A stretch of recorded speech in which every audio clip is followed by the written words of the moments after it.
આજની ધર્મકથા. પ્રણામ. આપણી માનસિકતા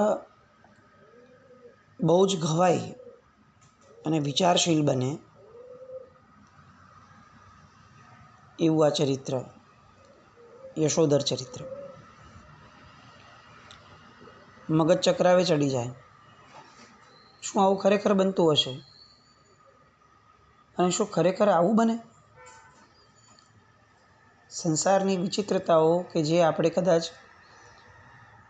સાંભળી પણ નથી, એવી બધી વિચિત્રતાઓ એક પછી એક બે કે ત્રણ જીવોની વચ્ચે રમતી આખી કથા.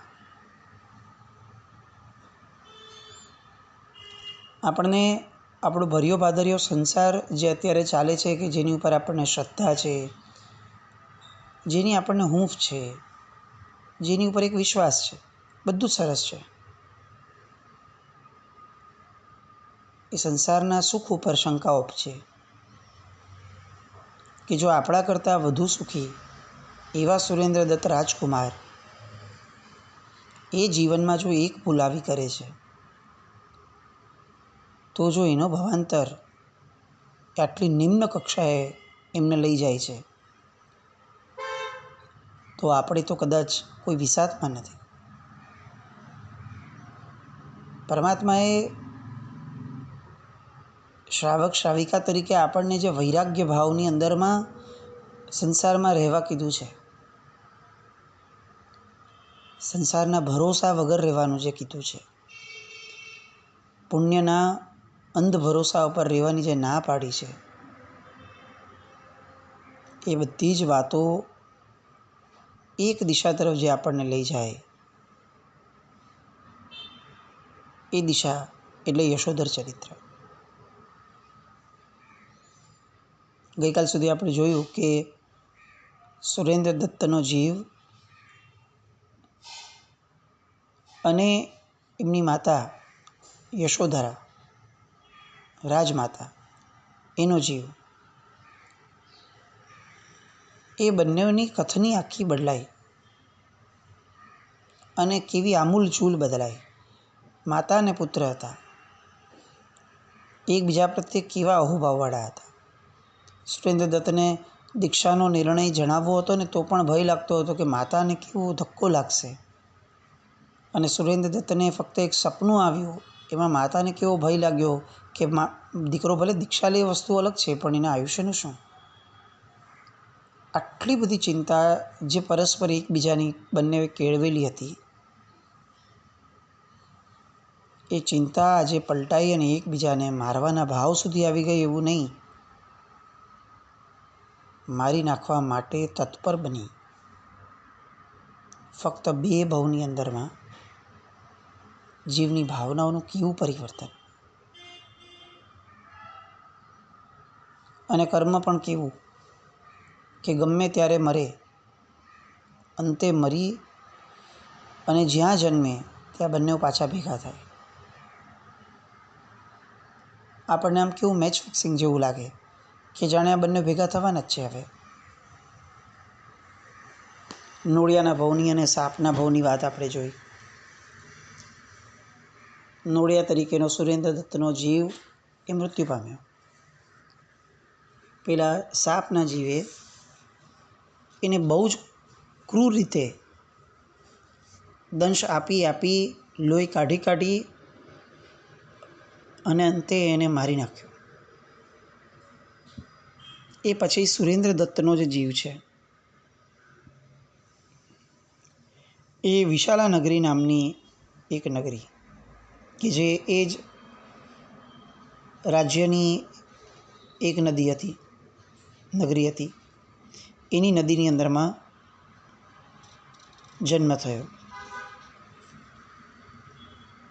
અને આ વખતે જે જન્મ થયો, એ જન્મ એક મત્સ્ય રૂપે થયો, પણ એવું વિશેષ મત્સ્ય કે જે સામાન્ય મત્સ્યો કરતાં ઘણું મોટું હોય. રોહિત નામની પ્રજાતિનું મત્સ્ય. હવે તમે જુઓ, પેલા કોકડાને માર્યો હતો, લોટના કોકડાને હિંસા કરી હતી, એટલે એક અશાતાનો ઉદય તો થવાનો. એ અશાતાના ઉદય રૂપે એ પાપ જે ગઈકાલે જે આપણે જોયું કે એ ઇન્સ્ટોલમેન્ટ રૂપે ચૂકવવું પડે છે દરેક ભાવમાં. એ પાપના ઉદય સ્વરૂપે જે નદીમાં જન્મ મળ્યો હતો, એ નદીને લોકો દુષ્ટોદક કહેતા હતા. કેમ એવું કહેતા હતા? કારણ કે એ નદીનું પાણી અતિશય ગંદુ રહેતું. એવા ગંદા પાણીના મત્સ્ય તરીકે, કે જે મત્સ્યો ગંદા પાણીમાં જ થાય, એવા મત્સ્ય તરીકે આ સુરેન્દ્રદત્તના જીવને ત્યાં જન્મ મળ્યો.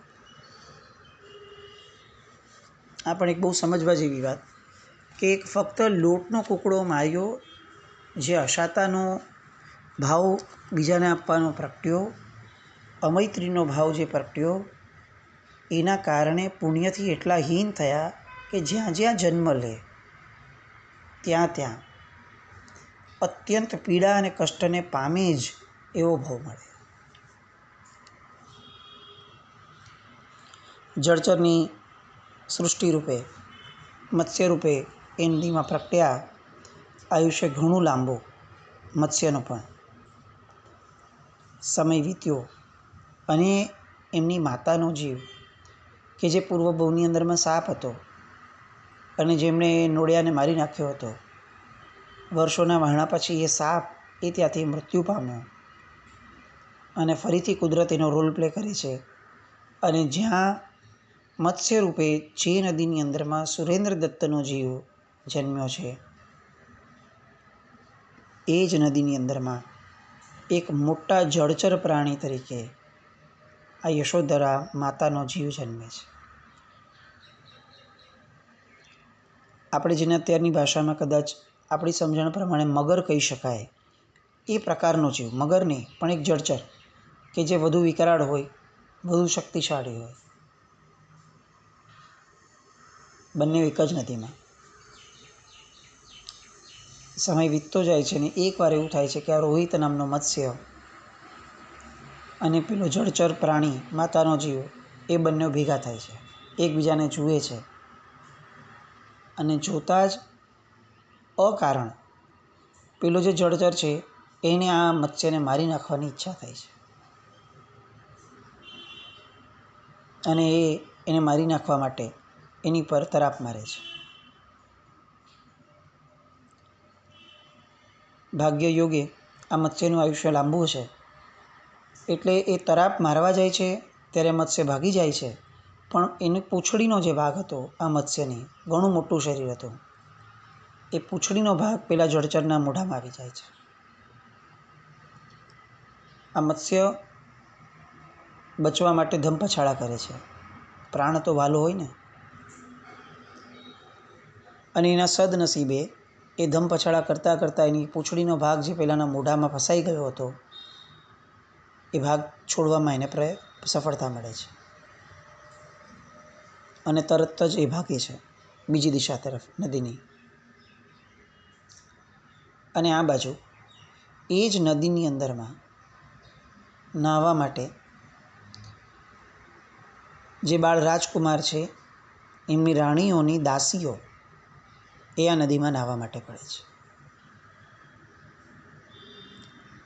યુગાનુયોગ કેવા છે, એક જગ્યાએ પરિસ્થિતિએ આ બંને જીવોને ભેગા કરવા છે અને આ બંને જીવોને એમના ભૂતકાળ તરફ લઈ જવા છે. એટલે એક પછી એક પરિસ્થિતિઓ એવી આકાર લે છે કે અંતે એ બંને ભેગા થઈ અને એ જ રાજમહેલમાં વારંવાર આવવાનું થાય છે. કર્મ બાકી હોય ને ત્યારે એ એવા આકારે, એવી રીતે જન્મે, એવી રીતે આગળ વધે કે એ બધા યોગાનુયોગ હરીફરીને બધું એક દિશા તરફ લઈ જાય અને જીવને બહુ સહજ લાગે બધું. કર્મ પોતાનું કામ કઢાવી જ લે છે. એની આંખો બહુ જ સતેજ હોય છે કર્મની. એને ખબર હોય છે કે મારે અંતે આને અહીંયા લઈ આવવો છે, તો હું ગમે તે પ્રકારે આ માર્ગ શોધીને પણ હું એને અહીંયા લઈ આવું. નિમિત્તો એવા ઊભા થાય કે ધીરે ધીરે ધીરે ઘટનાક્રમ સ્વરૂપે જ એ જીવને જ્યાં કર્મએ લઈ જવો છે અંતે ત્યાં લઈ જાય. પેલી દાસીઓ આવા દુષ્ટોદક નામની નદીની અંદરમાં નાહવા પડી, કે જે નદીની અંદરમાં કોઈ દરેક વ્યક્તિ એને દુષ્ટ ગણતા, એમાં નાહવા પડી. જેવી નાહવા પડી એટલે તરત જ પેલું જે જળચર હતું એને ગંધ આવી મનુષ્યની. હજી ઓલું માછલું હમણાં જ પોતાના મુખમાંથી સરકીને ભાગી ગયું છે અને ત્યાં આવી ગંધ આવી મનુષ્યની, એટલે તરત જ એણે દિશા બદલી અને પેલી દાસીનો પગ પકડ્યો. દાસીએ ચીસાચીસ કરી. પેલું મત્સ્ય તો આ બાજુ બીજી તરફ નીકળી ગયું છે, પણ આ જળચર જે છે, માતાનો જીવ જે છે, એ કોઈ પણ ભોગે પેલી દાસીનું પગ છોડતું નથી. દાસીની ચીસાચીસ સાંભળી લોકો આવી ગયા. લોકોએ તરત જ એને બહારથી નદીમાં પકડી રાખી, જોર જોરથી ખેંચવાનો પ્રયત્ન કર્યો કે એ ખેંચાઈને અંદર ન ઘસી જાય. પાણીની નીચેથી મગર એટલે આ જળચર પ્રયત્ન કરે છે અને ઉપરથી લોકો પ્રયત્ન કરે છે.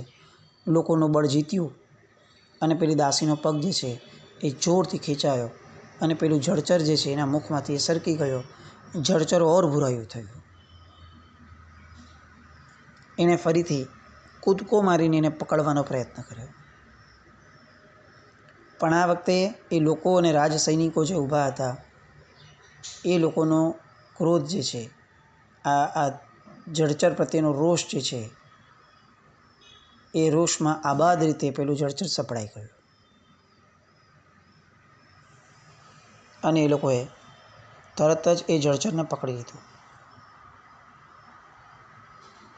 એ પકડી અને કિનારે લઈ આવ્યા. કિનારે લઈ આવી અને ટુકડા કરીને એને મારી નાખ્યો. અને એમ થયું કે આ પ્રાણી કંઈક અલગ છે. આ પ્રાણીને મારી નાખ્યા પછીથી હવે એનું માંસ આપણે બધા અહીંયા ખાવા બેસીએ એના કરતાં આપણા રાજાને ખવડાવીએ, રાજાને ભેટ આપીએ તો એ વધુ ઉચિત રહેશે. કરુણાંતિકા જુઓ, પોતાની દાદી પૂર્વભવોની, એ દાદીનો જીવ એ માંસ સ્વરૂપે આ રાજકુમારને આપવામાં આવે છે અને માંસનો પરમ શોખીન એવો આ રાજા બહુ જ ટેસ્ટથી પોતાની જ પૂર્વભવની દાદી એને ખાય છે અને એની મિજબાની ઉડાડે છે, એની પાર્ટી કરે છે. આખું રાજકુટુંબ ભેગું મળી અને એ માંસની જિયાફત ઉડાડે છે. સુરેન્દ્રદત્ત જ્યારે મૃત્યુ પામ્યા એની પૂર્વે ક્યારેય આ રાજમહેલની અંદરમાં માંસનો પ્રવેશ નહોતો થયો, કારણ કે રાજમાતા પોતે વૈદિક ધર્મવાળા હતા અને રાજા પોતે જૈન ધર્મથી વાસિત થયા હતા. બંનેમાંથી એક પણ ધર્મ માંસાહારને જરા પણ પ્રવેશ નહોતો આપવા દેતો. પણ રાજાના ગયા પછી, માતાના ગયા પછી જેના હાથમાં ધુરા આવી છે એ નૈનાવલી. એનું મન એકવાર એવું ભ્રષ્ટ થયું છે કે હવે એનું કયું વર્તન ભ્રષ્ટ નહીં થાય એ પ્રશ્ન છે. અને એ જ ન્યાયે પેલા કુબડાની સંગતે એનામાં માંસાહાર આવ્યો અને એનામાં આવેલો માંસાહાર એ દીકરામાં પ્રવેશ્યો. દીકરામાં માંસાહારની સાથે સાથે જુગારની લત પ્રવેશી અને પછી એક વ્યસનો એ દીકરાની અંદરમાં આવવા લાગ્યા. રાણીઓ પણ એવી જ મળી. કેવી સ્થિતિ છે! એક શુભતા જો જીવનમાંથી ઓછી થાય તો અશુભતાઓનો જાણે રાફડો ફાટી નીકળે એવી સ્થિતિ થાય. સુરેન્દ્રદત્તની ગેરહાજરીએ આ રાજમહેલને ધર્મથી પૂર્ણ રીતે જાણે અળગું અને વેગળું કરી દીધું હોય એવી આજે રાજમહેલની સ્થિતિ છે. આ બાજુ સુરેન્દ્રદત્તનો જીવ કે જે રોહિત નામનું મત્સ્ય છે એ હવે નદીની અંદરમાં બહુ શાંતિથી પોતાનું જીવન વ્યતીત કરી રહ્યું છે અને અચાનક એક દિવસ કાળ ફરી પલટો લે છે.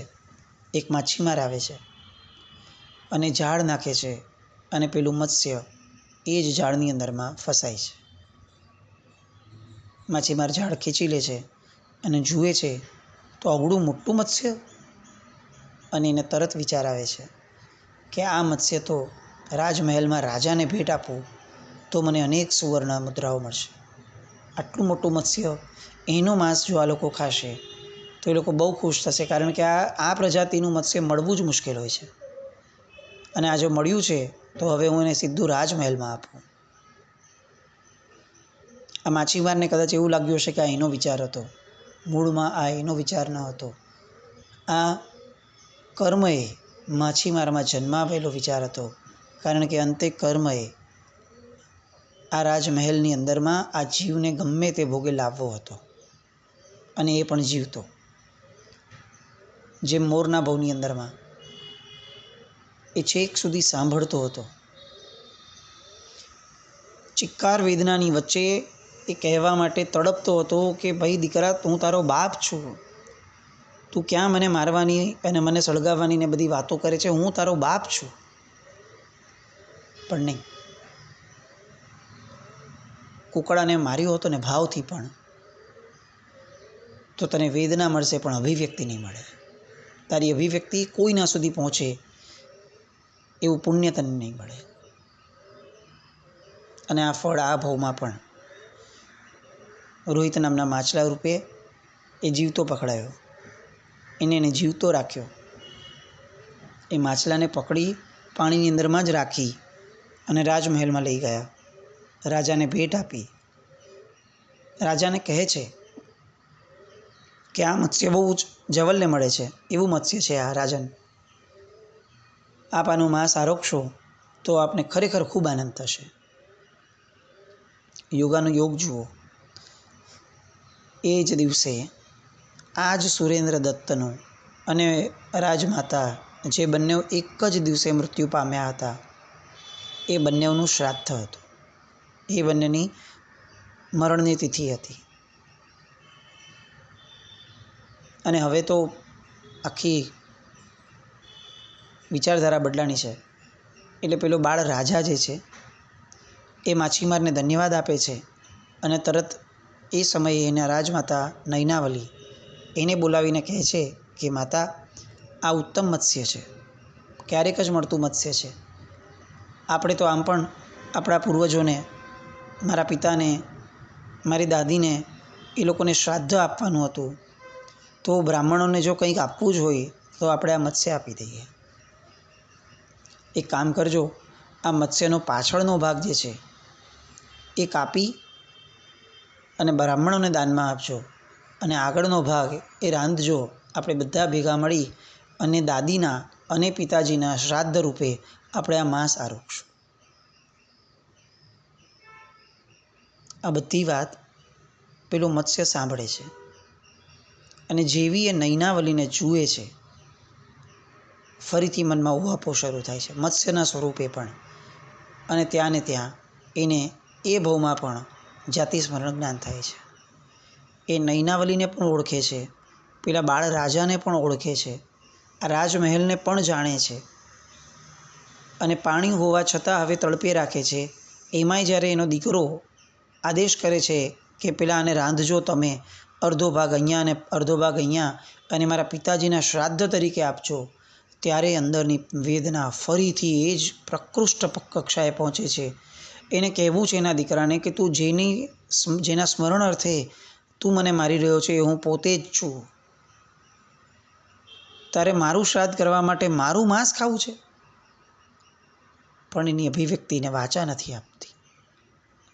કુદરત એક પણ કર્મને જ્યાં સુધી પૂર્ણ કક્ષાએ ભોગવી ન શકાય ત્યાં સુધી માફ નથી કરતી. અને જીવ તિર્યંચનો છે. સમજણના ભવની અંદરમાં આ કર્મનું પ્રાયશ્ચિત ન કર્યું એટલે હવે સમજણ અને શક્તિ વિનાના ભવોની અંદરમાં એટલું બધું ભોગવવું પડે છે કે જે સાંભળીએ તો હચમચી જઈએ. આ સંદેશ આપણે લેવા જેવો છે. જો એક ભાવ કુકડાનું મૃત્યુ લોટનો કૂકડો છે એને ભાવથી મારવાનું છે. એ કર્મ જો આટલું ભયંકર સતાવતું હોય તો આપણે આપણા જીવનમાં કરેલા અઢળક કર્મો, જો એ કર્મોની માફી માંગ્યા વિના આપણે મરશું તો આપણી સ્થિતિ શું? પછી મજાની વાત જુઓ, એક શ્રોતાનો પ્રશ્ન પણ છે અને આ વિચાર આપણને પણ આવે કે સુરેન્દ્ર દત્તના ભવની અંદરમાં એ તો દીક્ષાની ભાવનામાં હતો, એને તો આ બધું કરવું જ ન હતું. આ એની માતાએ એની ઉપર ઠોકી બેસાડેલો નિર્ણય હતો અને તેમ છતાં એ ઠોકી બેસાડાયેલો નિર્ણય પણ જો આવી દુર્ગતિ આપતો હોય તો પછી એને જે દીક્ષાની ભાવના ભાવી હતી, જે શુભતા એના હૃદયની અંદરમાં પ્રવેશી હતી, નૈનાવલીનું કુકર્મ જોયા છતાં જે ઉપશમ ભાવ એણે મનને મનાવીને કેળવ્યો હતો, એ બધી શુભતા ક્યાં ગઈ?